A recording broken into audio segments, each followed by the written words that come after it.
It's coming. Hey, everybody, welcome back to Pump Your Coin. We are so excited to be here. We're happy to have you. I'm glad you're joining us today. We've got some conversations today that I think will really get you guys excited. We're probably two sides of the same coin, and I know that you'll hear, some agreement and some disagreement. So I'm excited. While I have your attention, first things first, hit subscribe, right? Tap that like button. Make sure that we can influence the YouTube algorithm and make sure that other people can find this content and find out more about Cardano. You don't have to worry about holding on tight to your chest. Cardano is going to go up. Ethereum's going to go up. Bitcoin's going to go up. The more people that know about it, don't keep it a secret. Make sure you help us get this video out and let other people learn all about the crypto metaverse. Hey, good morning, Tom. How you doing? Good, it's great to good. be here. It's great to be here. I'm pumped. I'm excited. You know, man, the news that's coming out lately, everything that's coming out, I'm just super pumped about this whole space. I'm telling you, I am selling everything I own in my life and putting it into crypto, man. Things are going to change so much in the next 5 to 10 years. I mean, I hope I live long. I'm 49 years old. I certainly hope I live long enough to see this transition. My kids are going to experience it. Man, I'm just so excited. And what am I talking about, Justin? I'm talking about the metaverse. And big players are coming into this. You know, if most people, if you're in this space, you know, Facebook is coming out with a metaverse. Facebook is coming out with their stable coin called Diem.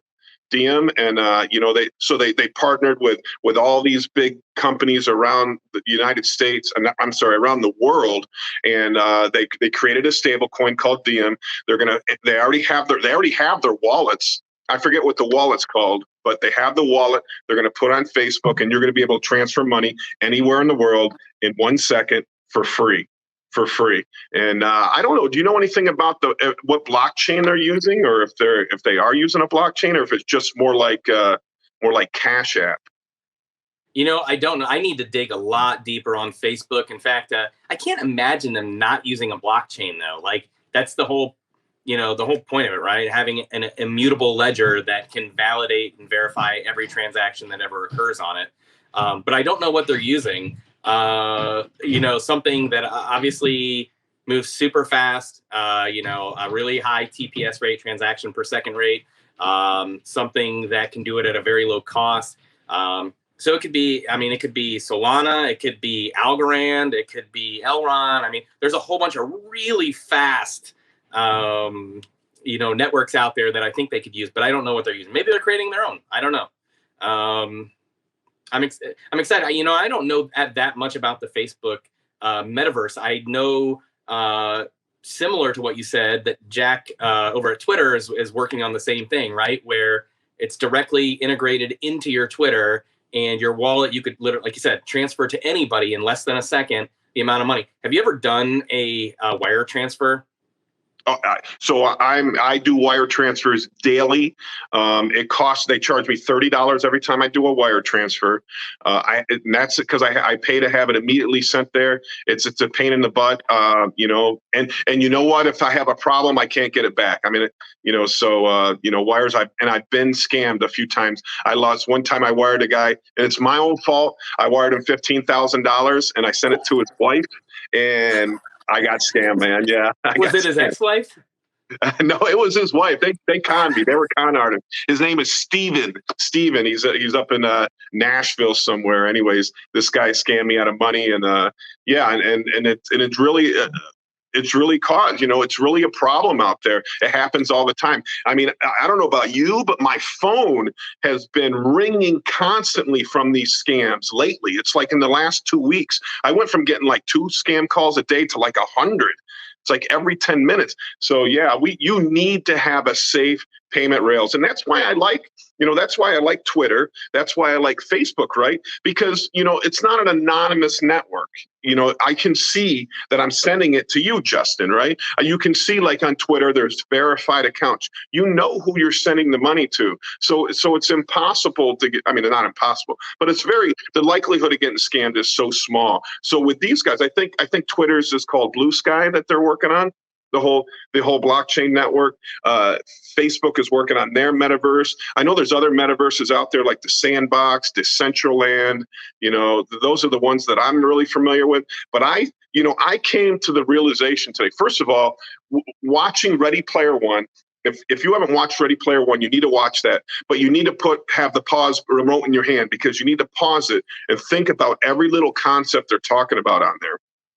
And certainly, I believe that's the future. And I came to the realization today that in the future, you will be a citizen of a metaverse, not of a country. If we understand that everything's being digitized, right? We keep saying money is the last thing to be digitized. I disagree. The world is the last thing to be digitized.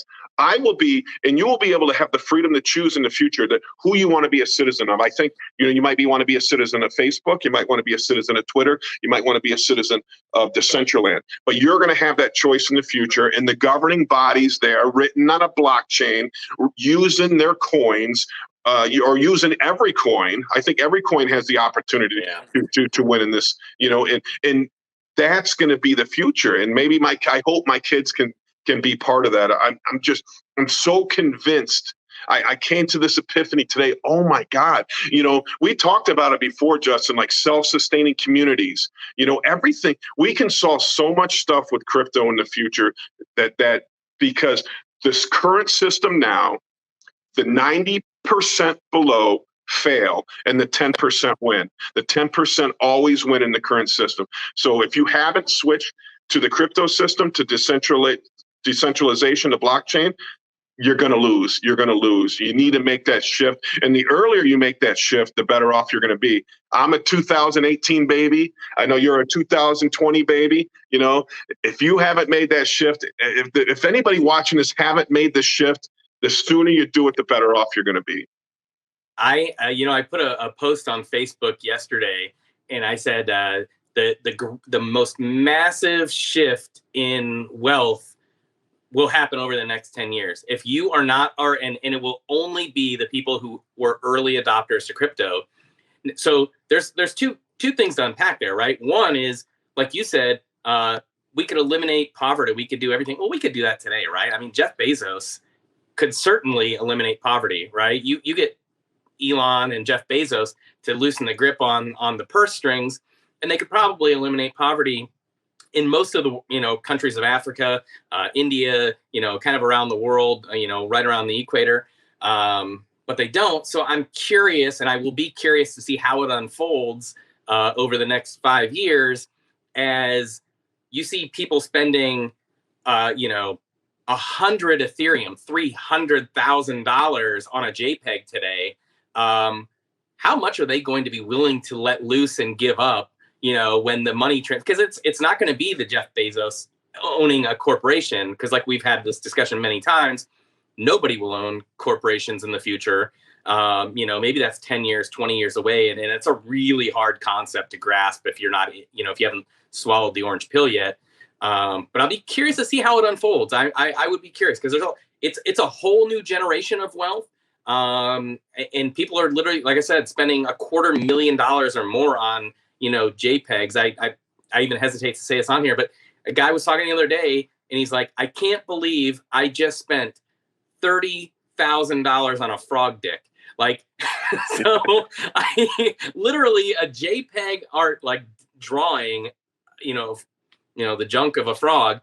I hope that, and I know that's a younger generation for the most part, at least I believe it to be. I'd be curious to see if they're willing to give that up in order to have equality kind of across the world. And then the other thing I want to unpack is what happens to humanity. And we're not going to have enough time to unpack this today, but there's a lot of lazy people in the world, and most certainly, if you look at a place like India, where there is some significant disparity between the wealthy and the extreme poverty that's seen in India. And I know you're about to go see it, so I'm excited to kind of hear what you report back. But when you see that huge disparity, I'm not saying those people are lazy, right? They're probably super hardworking, but there are a lot of people who are, and I'd be curious. I know politically, just from a political perspective, there will be a lot of people who fight that. hopefully it's a losing battle, but I think it will exist, right? And that'll be a conversation that will be had over and over and over again, I think. Well, I think it's a unfair battle. I mean, if you think of it as a globalist, and I never was a globalist before I swallowed the pill, right? I wasn't. I was a diehard conservative, work hard. You know, if you don't work hard, I don't care what happens to you. We'll give you the minimum amount of subsidies. You know, that's the way I was pre my crypto experience. Post my crypto experience, you understand how money works. When you realize how money works, you realize that we should have, especially in the United States, zero poverty, zero. Everybody should have health insurance. Everybody should have the basic amenities in life. You know, this because we have the ability to create as much wealth as we want. The problem with what we're doing right now, we have that ability. We've proven it. What is it, $7 trillion in the last 10 years that we've printed, or since 2008? You know, I mean, I was looking at what the national debt is, and God, I forget what it was. I wanted to have that information here, but you know, it's like $27 trillion. And if you have the ability to print money, we can eradicate poverty. But we choose to spending on what, Justin? We would rather drop $1 million bombs in a country overseas. We would rather make sure the people that own the healthcare companies' values go up by trillions of dollars by passing, you know, the Obama bill. You know, that's what we choose to spend our money on things that build the wealth of the rich. Everything of appreciating assets. We build the wealth of the people that have appreciating assets. If they own shopping malls, they go up in value. If they own car dealerships, they're going up in value. Property, fine art, up in value. You know, anything scarce, up in value. Do the bottom 50% own scarce assets? Hell no, they don't. So they benefit. Choice, though. That's choice in education sometimes. Like, I grew up in the bottom 50%. I grew up in the bottom 10%. I made choices to get an education. I made choices to join the army. I made choices to see the world. I made choices to spend hours and hours and hours of my free time learning about real estate. I spent all that time on my own. Those were choices I had to make to pull myself up out of poverty. So it's not. I don't think it's nearly as cut and dry as you're saying. Hang on. The bottom 50% is not poverty. Okay, the bottom 20% is poverty. The bottom 50%. That's wait a minute. I was bottom 10. Hang on. The bottom 50% is school teachers, right? Is military members, right? That's in the 50%. And I made those choices then. I was in the army learning about real estate. Okay. And still bought my first rental property. Justin, you are a great case for the American dream. I'm glad you did well. I've done well. I came from a military family, an average family, right? But my parents never thought about getting rich. My parents never thought about the monetary supply. My parents, you know, but we lived an average American life. Right. Yeah. But we can never get out of that average American life because we didn't think about how money works.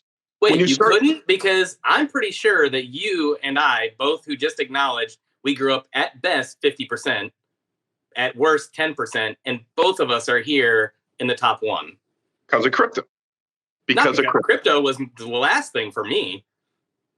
It was 20 years learning about real estate and buying real estate and starting businesses and doing things outside. Like I saw what poverty looked like, and I didn't want to be there anymore. Okay, so your argument is that everybody should be like you, Justin. I mean, you're a techie guy, Justin. You're you're part of the 1%, Justin. I didn't start that way. You know, most people aren't taught that. You're just trying to say, oh, if you work hard, but most people aren't taught that. Well, I mean, I wasn't taught that. You weren't taught that. Okay, so you're going to say all these people that work for other people, we should just shit on them and say that's too bad. You don't work hard enough. You don't think like me, so we shouldn't take care of you. No, I disagree with that. A school teacher's not in poverty. A school teacher's not in poverty. They just don't own $1 million mansion. They're not building wealth. All right, they make $38,000. A kindergarten teacher makes $38,000 a year. All right. You know, they're not going out there and buying shopping malls. They're not being the printing of the money is not benefiting them at all. at all. So you're taking like this elitist concept and thinking that, we can't help everybody. Man, this is so easy to help everybody because we print the money. But you want to drop bombs. You're okay with dropping millions of dollars of bombs overseas. All right. That's okay for you. But when somebody can't afford to buy food, and you're saying, well, you're lazy, so you can't get food. But no, we'll drop $1 billion. Hey, what did that war over there in Afghanistan cost us? $1 trillion. You're okay with that? Well, I mean, I have a lot of questions about that. So I went over there twice. So I fought in that war multiple times. And I love you, man. I love you, and I appreciate. And I think, and I'm an Army brat. I grew up in the military. So, but I don't agree that, but we don't have health care. All right. What gets hurt because the poor, they get health care, right? The rich can afford health care. It's the people in the middle, man. It's you and me. The people in the middle, they get screwed with health care, right? With my $20,000 deduction, I pay $1,400 a month for my health care. And my wife's company pays half. We get screwed in the middle. But yet we're okay with me having to pay healthcare bills and having bad credit. I had bad credit for a while because of my healthcare bills, because I couldn't afford. My daughter got her tonsils taken out, right? I went to the hospital and they said, here's your bill, $4,800. I'm like, I got healthcare. I'm like, I got healthcare, right? I got healthcare. Oh, no, sir, that's your portion. 50% of America can't afford a $1,000 bill if they had to make a repair in their car. 50% of America. That was me that day. But they have Air Jordans and iPhones instead of a track phone. Okay. But we were taught that. They're constantly being bombarded with commercials, right? From your company, right? We can't talk about that. But anyways, $5,000, I couldn't afford it. So I went on a payment plan. I defaulted. I had bad credit because of it. It's my fault, but the system is screwed up. Instead, we want to drop bombs over there or give aid to over there. Instead, if we thought about our country, we thought about what we have the ability to do, and we focused on making our country better, I think we would all live in a better world. Crime would go down, right? People wouldn't have a reason to steal. What level do you want people at? Like you talked about wealth, like you talked about, the preschool teacher making $38,000 a year can't buy a shopping mall. Like, is that necessary? Is that part of what your goal is, for everybody to own a shopping mall? No, I'm saying that they can't buy appreciating assets besides maybe their own home. So they can never experience the benefit of the government printing money. They don't benefit from it. I mean, you need food, you need shelter, you need healthcare. After that, everything else is a luxury. Everything else is a luxury. You don't need wealth. You just need enough to not have to spend your entire day worrying about whether you will or will not have food tomorrow. Well, Justin, I was bankrupt one time in my life. And I had no money. I had to dig foreclosed on twice. I had to dig through the seat of my mom's car to get gas money to go to college. I was so broke. My car broke down. I looking through the seat. You know what I found? I found a lottery ticket. She won the lottery for $10, man, a scratch-off ticket. I had to steal that from my mom to go get gas to put my car. I know what it's like to be broke. I know what it's like to be broke. I know what it's like. And now I have wealth. You're telling me you don't need wealth? I am way happier now. I can do a lot more things. I can provide for my family. I don't have to. I got my money right. I got my money right. We need to help all these people get their money right. And by taking care of their basic needs, I don't see how that's such a problem. Taking care of everybody's basic needs, we're going to be a better society. And I want to be a better society. I definitely want to go down that rabbit hole with you, because I look at like the cost of medical care. And I was certainly opposed to the high cost of medical care until I've seen what my son has had to go through to become a doctor. He wasn't able to party. He didn't party at all in college. He didn't do anything but study. He spent a year in a master's program, didn't leave his room for a whole year. And now he's going to do that for 4 more years. Doctors are willing to make personal choices.